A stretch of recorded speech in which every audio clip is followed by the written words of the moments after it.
दोस्तों स्वागत है आप सबका हमारे YouTube चैनल ज्योतिष कर्मकांड देवानंद गुरु जी के माध्यम से। आज हम सब जानेंगे कर्मकांड में यदि आप पूजन कराना चाहते हैं तो आपको इस नियम को यदि आपने जान लिया कौन सा मंत्र कब बोलना है किस अध्याय में, तो आपको सब कुछ बहुत ही विस्तारित और अच्छी तरीके से आप पूजन कराने में सफल रहेंगे। तो इस विधि को आप कराने का प्रयास करिए। अगर आपके पास पेन कापी है तो आप इसको लिख लीजिए और इसके माध्यम से आप इतना सुंदर तरीके से पूरा पूजन संपन्न करा सकते हैं, तनिक भी आपको दिक्कत नहीं है। तो विलंब न करते हुए आइए हम लोग आगे बढ़ेंगे। और आप मंत्र को मैं अभी विधि बताऊंगा और लेकिन मंत्र बोलना सिखाऊंगा कि यहाँ पर ये मंत्र है, लेकिन पूर्ण मंत्र का प्रयोग मैं नहीं करूँगा। तो इसके लिए सामान्य मंत्र सीखने के लिए और क्रमबद्ध सीखने के लिए आपको अलग वीडियो के साथ मेरे साथ जुड़ना होगा। तो सर्वप्रथम देखिए, हम कोई भी कार्य करते हैं श्री गणेशाय नमः तो तैयार होकर के स्नान इत्यादि कर करके ये हमारा पहला नियम है।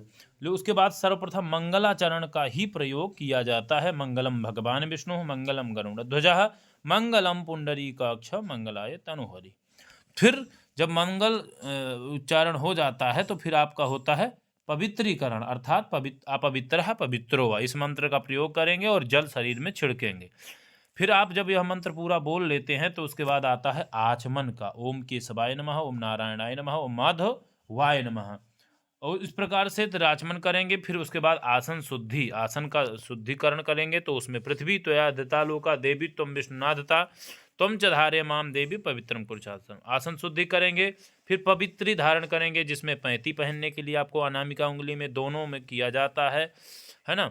अगर स्वर्ण धातु इत्यादि लोग पहने रहते हैं तो फिर नहीं करते हैं। फिर उसके बाद क्या है, पवित्रेण सूर्य से यहाँ पर पूरा मंत्र बोल करके आपको फिर तिलक धारण करना है, यानी कि तिलक लगाना है। यजमान है तो उनको लगाना है। हाँ, तो ध्यान देना है, मंत्र में स्वस्ति न इंद्रो इस मंत्र का प्रयोग करना है। और उसके बाद तिलक बंधन और शिखा बंधन का कार्यक्रम आ जाएगा। शिखा ग्रंथि बंधन कर लेना है। उसके बाद आता है प्राणायाम। प्राणायाम की प्रक्रिया पूरी करके 3 बार जो है पूरक कुंभक रेचक का प्रयोग करना है, जिससे आत्मशुद्धि मंत्र मन शुद्धि ये दोनों के लिए प्राणायाम होता है। जब प्राणायाम हो जाएगा तो आपका आ जाता है स्वस्ति वाचन। स्वस्ति वाचन में देखिए बढ़िया दिव्यता के साथ में संपूर्ण जो है स्वस्त्ययन बोला जाता है। आप बोल सकते हैं। ये देखिए मंत्र इत्यादि सहित मैं आपको नहीं अभी पढ़ाऊँगा, लेकिन आपको क्रम एक बता दे रहा हूँ कि आप इसको ऐसे बोलेंगे। जैसे ही आपका स्वस्ति वाचन सुशांतिर्भवतु तक हो जाए तो संपन्न करने के बाद चावल पुष्प छोड़ देना है। फिर बाएं हाथ में चावल लेकर के दाहिने हाथ से श्रीमन महागणाधिपतये नमः, लक्ष्मी नारायणाभ्याम नमः, उमा महेश्वराभ्याम यह पूरा बोलते हुए श्रीमन महागणाधिपतये नमः तक बोल करके छोड़ देना है। फिर उसके बाद चावल फूल ले करके कुसुमुखश्चैकदन्तश्च कपिलो गजकर्णकः इसका मंत्र श्लोक बोलते हुए पूरा बोल करके आपको संपन्न करना है। फिर आगे बढ़ेंगे। यह पूरा श्लोक अभी भी संपन्न नहीं हुआ, इसलिए यहाँ तक बोलना है। वक्रतुंड महाकाय कोटि सूर्य समप्रभा निर्विघ्नं कुरु मे देवा सर्वकार्येषु सर्वदा। यहाँ तक आप पूरा बोलेंगे। तो उसके बाद जब यह आप पूजन संपन्न कर लेते हैं तो आपके पास आ जाता है संकल्प। आपको यहाँ संकल्प बोलना है। तो संकल्प में आप जो है पहले बोलेंगे। संकल्प के बाद सीधा आप दीप नारायण, पृथ्वी, गौर और 5 देव में पूजन में कई पूजन मतलब देवताओं का नाम स्मरण होता है, जिसमें सूर्य भगवान, पृथ्वी, दीप नारायण और इस प्रकार से भगवान राम, भैरव, हनुमान जी, ऐसे बहुत सारे देवताओं का, गुरु का ध्यान, ऐसे 4 5 6 ध्यान किए जाते हैं। जितना अच्छे से अच्छे आप बोल सकें आप प्रयास करिए, उतना अच्छे से अच्छे बोलने का प्रयास करिए।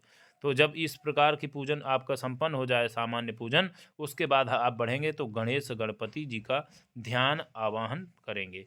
तो यहाँ पर सर्वप्रथम आप चावल पुष्प लेकर के आपको आगे बढ़ना है और भगवान गणेश का ध्यान करना है और भगवती गौरी का ध्यान करना है और गजाननम भूत गणादि सेवितम यह मंत्र श्लोक बोलना है। उसके बाद नमो देवी महादेवी बोलना है। और पहला आप दूसरा ऑप्शन ये भी है कि आवाहन मंत्र जो बोलेंगे आप गणानंतवा गणेश जी का बोलेंगे और गौरी जी का जब बोलेंगे तो अम्बे अंबिके अम्बालिके नमानयति। या ध्यान में ये दोनों में प्रयोग होते हैं, ये चीज़ जरूर ध्यान दीजिएगा। तो इस प्रकार आपका ये कार्य संपन्न होगा। फिर उसके बाद प्रतिष्ठा है। प्रतिष्ठा आप देखिए सामने लिखा हुआ है। फिर प्रतिष्ठा बोलना है। प्रतिष्ठा के बाद है पाद्य अर्घाचमनी स्नानीय पुनराचमनी एतानि पाद्य अर्घाचमनी स्नानीय पुनराचमनीय समर्पयामि। फिर आता है दूध स्नान, फिर दधि स्नान। दधि स्नान के बाद आपका आ जाएगा घृत स्नान, और घृत स्नान जैसे ही आपका संपन्न हो जाएगा मधु स्नान होगा। मधु स्नान के संपन्न कराने के बाद शर्करा स्नान। शर्करा स्नान के बाद है पंचामृत स्नान। पंचामृत स्नान आपका संपन्न होते ही गंधोदक स्नान संपन्न कराना है, और गंधोदक स्नान जब हो जाएगा तो फिर शुद्धोदक स्नान संपन्न करना है। अब आपका आ जाता है वस्त्रोपवस्त्रम। तो यहाँ पर वस्त्र और उपवस्त्र दो का यहाँ नियम है, ठीक है। तो जिसमें वस्त्र और उपवस्त्र में आपको ये मंत्र बोलना, सुजातो ज्योतिखा आचमनीयम जलम समर्पयामि है, जरूर बोलते जाइएगा।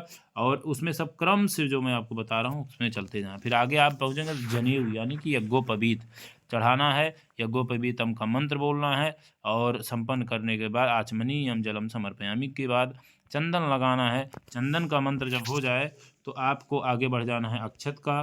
फिर अक्षत के बाद जो है पुष्पमाला और ओखदी ही ये मंत्र बोलना है। फिर दूर्वा है, फिर कांडात कांडात परोहंती। उसके बाद जो है सिंदूर, और सिंदूर का मंत्र पूरा बोलना है, सिंदूर उपराधमने। तो इसके बाद आपका आ जाता है अबीर गुलाल नाना परिमल द्रव्य, जिसमें अहिर्यु भोग ही परियत बाहुंजाय हेतिम परिवाद माना, ये मंत्र बोलना है। और सुगंधित द्रव्य जब बोलना है तो अहिर्यु भोग ही, ये भी मंत्र बोल सकते हैं। और दिव्य गंध समायुक्तम महापरिमलाद्भुतम गंध द्रव्य भक्ति अवदत्तम वही परिगृह्यताम। इस का देखिए लौकिक लोग ज़्यादा बोलते हैं, अच्छा भी लगता है इसलिए लोग बोलते हैं। अब बात हम आगे करेंगे कि धूप दीप का कार्यक्रम आ जाता है। तो धूप जला करके आरती करनी है, तो मंत्र बोलना है धूरे से ध्रुव ध्रुवंतन, ये बोल सकते हैं। वनस्पति रसोद्भूतो गंधाद्यो गंधोत्तमा, इसको भी बोल सकते हैं। अब आ जाता है धूप के बाद आपका दीप। दीप के बाद आ जाएगा तो दीप जब आ जाए तो चंद्रमा मनसो बोल सकते हैं। और चंद्रमा मनसो जब आपका संपन्न हो जाएगा तो उसके बाद जो है फिर आपको साज्यम जबर ये श्लोक भी गा सकते हैं। अब फिर नैवेद्य लगाना है। नैवेद्य लगाने के बाद आप सीधा जो है ऋतुफल लगा देंगे। ऋतुफल के बाद जो है करोद्वर्तन चंदन, अनामिका उंगली से दोनों को परिवर्तन कर लेना, विपरीत इधर आदान प्रदान करके आपको जो है करोद्वर्तन चंदन करना चाहिए। फिर उसके बाद है तांबूल यानी कि इज्जत पुरखेण हबिका, पूंगी सुपारी पान लौंग इलायची इत्यादि का लगा हुआ पान इत्यादि जो भी सामने भगवान को चढ़ाना है। फिर आ जाता है हिरण्यगर्भा गर्भस्थम हेम बीजम विभावस्तु, अर्थात दक्षिणा। तो हिरण्यगर्भा वैदिक है और हिरण्यगर्भ गर्भस्थम ये लौकिक मंत्र है। जो आपको उचित लगे आप उसे बोल सकते हैं।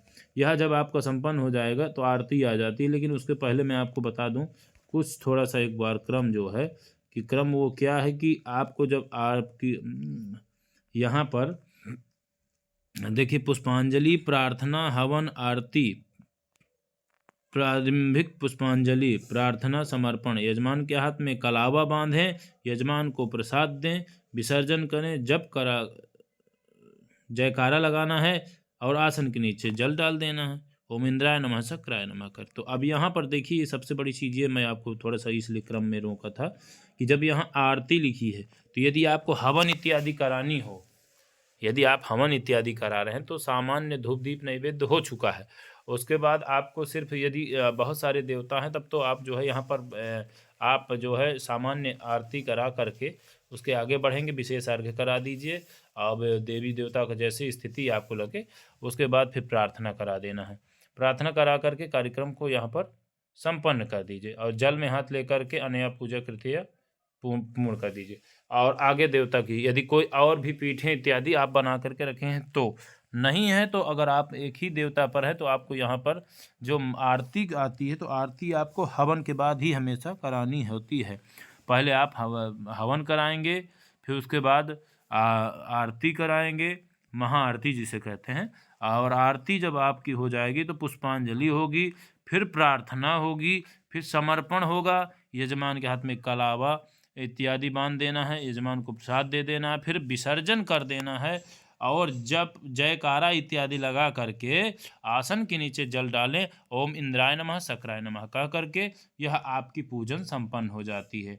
तो इस प्रकार से आप जो है बड़े ही सरलता के साथ सहजता के साथ बहुत अच्छी तरीके से आप पूजन पाठ संपन्न करा सकते हैं। मंत्र विधि आपको हमने प्रयास किया और बताया, और ये मंत्र पढ़ना अभी मैं आपको बताऊंगा, लेकिन अभी मात्र इसलिए कि अब किस विधि में कहाँ पर क्या मंत्र प्रयोग होते हैं, क्या विधि है, वह मैं अभी आपको सरलता से प्रयास करके बताने का प्रयास किया हूँ। आशा करता हूँ ये वीडियो अच्छा लगा होगा। जल्द ही मैं और भी वीडियो लेकर के उपस्थित हूँ। अभी मंत्र का प्रयोग, मंत्र बोलना ज़रूर सिखाऊंगा, लेकिन अभी समय है, तो अतः आप लोग जो है इन वीडियो को देख करके हमारा हौसला अफजाई करिए, और अच्छे से अच्छी वीडियो हम देने का प्रयास करते रहेंगे। धन्यवाद। जय